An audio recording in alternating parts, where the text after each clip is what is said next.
All right, it's your girl, Lady Kimberly Jackson, and I am back with unfiltered real talk beyond the pew. And guess what? My co-hosts are back. National recording artists Leroy Thomas and Marcus Jordan. My girl, my guest co-host, who was with me the last show, Hey, Rashonda Morrow from I61.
national recording. Like, can you give me like BET award winning or something? Like, We ghetto award. I feel some type of way about this section. I feel some type of way too. I'm over here in the corner trying to get ready. Ghetto award. And everything. You know what I mean? But listen, we're gonna get straight to it because see, Rashonda, she gonna be like, So we're gonna get straight to it. Listen, there was a hot topic. I got a hot topic, y'all. Listen. So there allegedly there was a glitch at JP Morgan Chase Bank, right? Where there was thousands of dollars that were being taken out of the ATM. Okay. Chase didn't know there was a glitch. So Chase didn't know what was going on. Well, apparently, let me pull this out for y'all. So now JP Morgan is suing customers who allegedly stole thousands through the ATM glitch. And some of the cities that was doing it was, unfortunately, Houston, Miami, and California, the state of California.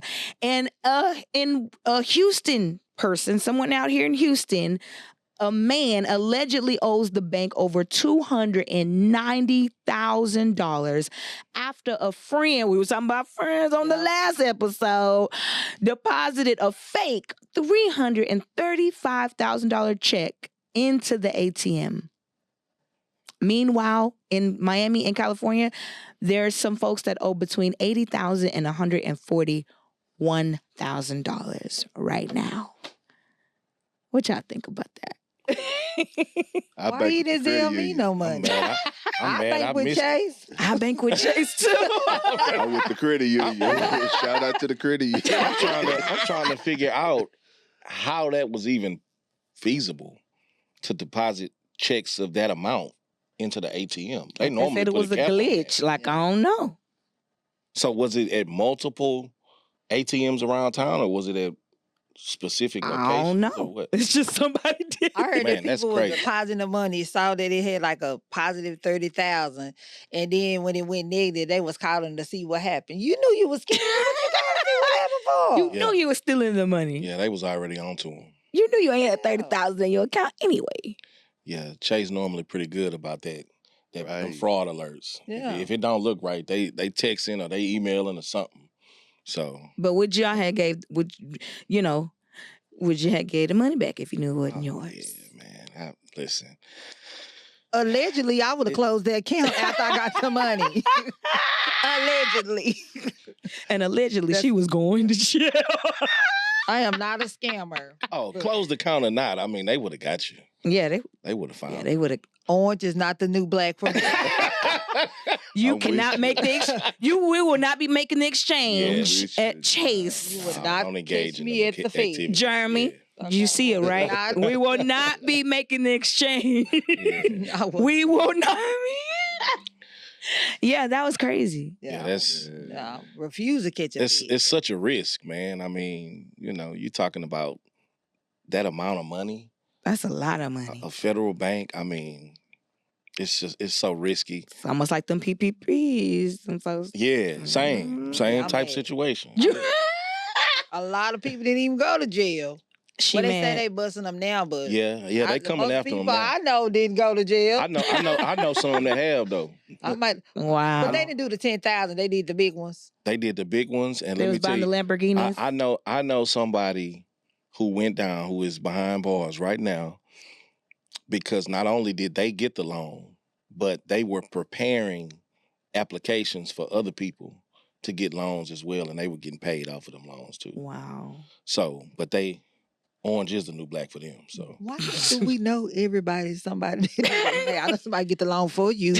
Hey, call them. yeah, Call Tyrone. you get a percentage off of that, and that's that. That was the game. That's crazy. Well, that's a crazy topic. So Mhm. I hope, y'all. I hope y'all being honest out there and not stealing thousands of dollars that you know you didn't earn, especially if you know you ain't got no job and you out there My Lord. taking thousands of dollars. Because that's You what ain't they even were got the doing. My bad payroll. today. Like you ain't even on the payroll to be stealing My $30,000. Lord So today. I hope that's not what we're doing. But listen, that was a great topic. Listen, though, I got a really great one for y'all tonight on this episode 4, and that is let it go and heal and embrace a fresh start. So when I say let it go, I'm talking about let go of the anger that you had with somebody 20 years ago. Let go of the past breakups. Let go of the past divorces. Yeah. Let it go so that you can move on and embrace having something better for yourself. What is letting go? What does letting go mean for you guys? What are some of the things that you feel that you may need to let go that you're probably still hanging on to? Or are you still hanging on to something? Well, for me, I just found out somebody that I was recently doing, my very best to help. That they were talking about me behind my back. They still don't know this. I really shouldn't probably be saying this here. For me, I forgave, I prayed because I know I had the right intention, right? Mm-hmm. And to be honest with you, while sitting here right now, I just got a text message about, something major that's came through for me. So I said that to say, not even boasting or bragging, when you do the right thing, God gonna always, what I'm saying? He gonna always come through for you, you know what I'm saying? And I can open up the message and pass the phone around so y'all can see it like, wow, you know what I'm saying? As if 2024 hasn't been a stellar year for me. So forgiveness is not for them, but it's for me to move on. And guess what? I ain't even taking it personal with the individual. You know why? Because it's spiritual warfare. Sure. Mm-hmm. So we have to open our minds up and don't be so, you know what I'm saying, like petty and say, well, that was against, no, it's not a personal attack against you. It's a spirit there. You know what I'm saying? It's unhealed issue because hurt people. That's You right. know what I'm saying? So you don't revert to that. You know what I'm saying? You pray about that thing and move on. Yeah. You keep winning. You know what I'm saying? Yeah. And that's the greatest revenge when you win in front of them. Like, yeah, I see you, my nigga, still with her. We good. Yeah. Right. You know what I'm saying? Because Love you. unforgiveness, because harboring unforgiveness can cause you to bleed on the next Inside. person. Yeah, and And that's something that you don't want to do. And so it's like, don't you hate it sometimes when you sitting around and somebody's still bringing up something that happened 20 years ago, and you like, well, baby, you gonna have to, if you trying to get to where God, I'm on the pew now, if you're trying to get to where God is trying to take you into his purpose, he's not gonna take you there just based off of just unforgiveness. Thanks. Just holding unforgiveness for 20 years. Yeah. Like, baby, look, he left you. Mm-hmm. Okay. He left you. She left you. Baby, listen, it's so much out there for you. Like, why you worried Move on. about little old Peanut back there? Who You gotta let it can't go. Peanut do done moved nothing on with for his you? life. He done moved on with his life. He gone. Right. Got the next girl Right. in the car Right. and 3 more babies. Like, I'm That just part. saying, like, Yeah. let's. Because when you build yourself up, you know your self-worth, and you're totally, you know, so every day you're making, you know, saying changes to better yourself. I mean, you start knowing your worth. I mean, you don't even work. I mean, you kind of like, okay, you was out of my league anyway. Yeah. I shouldn't even Anyway. did this. I should never did this anyway. So I'm mad at myself. I'm not even mad at you. 7 years for giving ago, you was access out of to my me league like this. anyway. Oh, I'm sorry, I made that perfect. I think that's what healing look like for me. That's right. It is becoming my true authentic self, walking in that and accepting it, and then growing from that every day. Right. I think that's what it is for me, because I heard you say 24 is a year for you. Yeah. It's a year for me too, but that's because I'm healing and I'm growing. Yeah. That's right. It may not, you know, so after this year, I can get to where you at because I know how to steward myself. That's what I'm trying That's to what learn. we're how to learning I'm in trying Bible to, study. and be me and be okay with being me.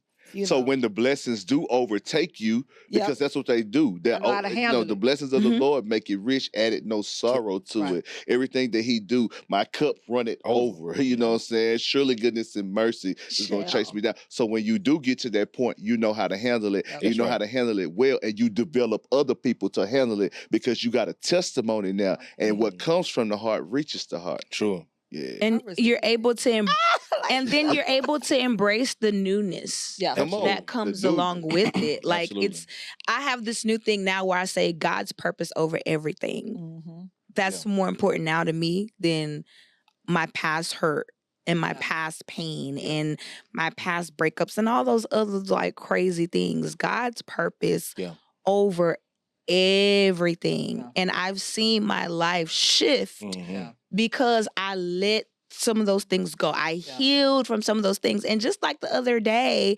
I'm sitting in my office. Shout out to the Lord. Got my own office. Shout out to the Lord. Office? You ain't send me that cash. All right. He asked for Popeyes. I ain't got time to play with. I can afford all your ghost peppers now, All sir. right. We can afford the ghost. All right. Not the Popeyes ghost pepper Pop wings. D loves the ghost pepper. I'm telling you. And so I was sitting in there. I was sitting in there, and I spent so much time allowing the distractions of thinking about my past where I didn't even take the time to sit there and embrace the new. And so it was that moment last week. I was sitting in my office. And I just started crying. And I was like, God, you have blessed me upon, and how dare I not embrace what you're doing right now in my present time? What do you think, Leroy? Because we ain't heard you sometime. Well, I mean, listen, it's so ironic because I preached a sermon yesterday. I was over at come on, preach at my brother church, Pastor Brian Keith Deming, over at Greater Harvest, right? And we preached from Exodus 15. 25 through 27, where Moses had led the children of Israel out of the wilderness, and they were in the desert traveling to Marah. And the Bible says when they got to Marah, there was no water that was drinkable. So Moses cried out to the Lord, and the Lord showed him a piece of wood. And Moses put the wood in the water, and the bitter water turned into sweet water. But while they were in the desert, the children of Israel began to cry out because they were hungry, they were thirsty, and they were in all of these terrible conditions, and they couldn't see the light at the end of the tunnel, right? So here they are, been freed out of bondage, right, from Pharaoh. The Lord delivered them from Pharaoh to freedom, and they still complaining. And so here's the shout of that text. The word says that when they got to Marah, they came to an oasis of Elim, right? In Elim, they found 70 palm trees and 12 springs of water. And they couldn't appreciate where God had brought them because their mind was still stuck in bondage, right? You can't appreciate where God is trying to take you and the blessings that are surrounding you because you are still stuck in your past, Yeah. right? Yeah. And so for me, that ministered to me because I've never really been one to hold grudges Right. and hold on to things. Listen, when our season is up, our season is up. That's right. Yeah. Right? The Lord had you in my life for a purpose. Mm-hmm. Whatever He wanted me to glean from that, I got it, Yeah. Yeah. and I moved on. Yeah. That's right. And that's just, that's God's words to all the people of God. Listen, move forward. If the Lord has emancipated you out of something, don't go back. Don't go back. Don't go back, because ahead is 70 palm trees. Yeah. And 12 springs. And the Bible said they rested beside the waters. Yeah. Yeah. Beside the still waters. Mm-hmm. The calm waters, right? And let me just drop this in, and then we're gonna get out of here, right? Pastor. But here it Baby, 'cause is. I- I'm ready for like, yeah. Here it is. I'm ready. The 70 palm But this trees. resonates with me. The 70 palm trees represented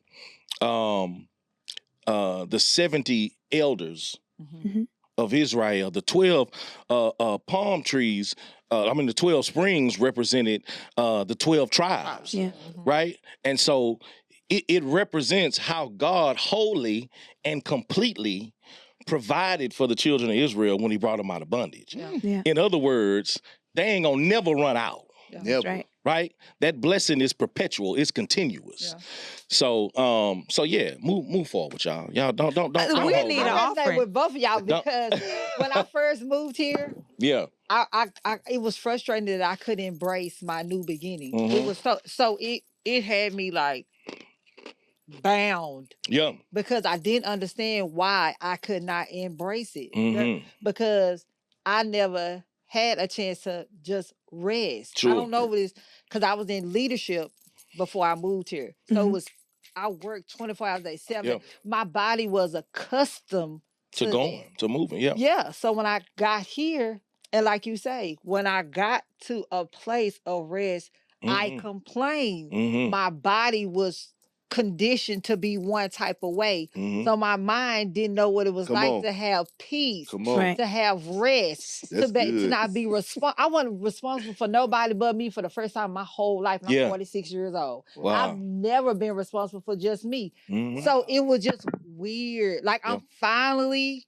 getting used to being able to just chill and be me. Mhm. And when it's time for me to go back to Dallas, I get antsy. Yeah. Because I knew what it What you was. left back there. Yeah, you knew what you I left knew back what there. it was. Yeah. Exactly. To Yeah. what I am now. And I like to be chilling Yeah. in my peace. That's But right. think about how many people are going to be blessed by what you just said. That's right. living that right now. Yeah. Telling you. That's going to be set free, you know what I'm saying, when they hear you speak I'm and telling say that, they be like, wow, that's my situation. Because hearing it for me, it's encouraging, you know what I'm Mhm. saying? Like, hey, you can't do it all. Mhm. Let that go. So you're encouraging me. Yeah. Because that's I did it everything for everybody but me. Come on. Yeah. And so now I got a chance to live my own life. I don't even know how to live it. I don't even know what that's Don't know how like. to I don't know yeah. what that is. Mhm. That's why I say healing for me is just being me, getting to know me, because Certainly. I've never had a chance to do it. Yeah. And that's the Do best you. part of Do you. about it though, Yeah. is having this different joy that you Yeah. probably never thought you could have. True. And I literally had just told myself last week, I'm taking back my joy and my peace because I felt like I was in a place where I had lost who I was. Yeah. Mhm. But I was like, oh, I'm taking that back. We're out of here. But I thank y'all so much for tuning in to the show, Unfiltered Real Talk Beyond the Pew. And we will be back the next time with some new episodes and new content. Thank y'all so much. Y'all have a good one.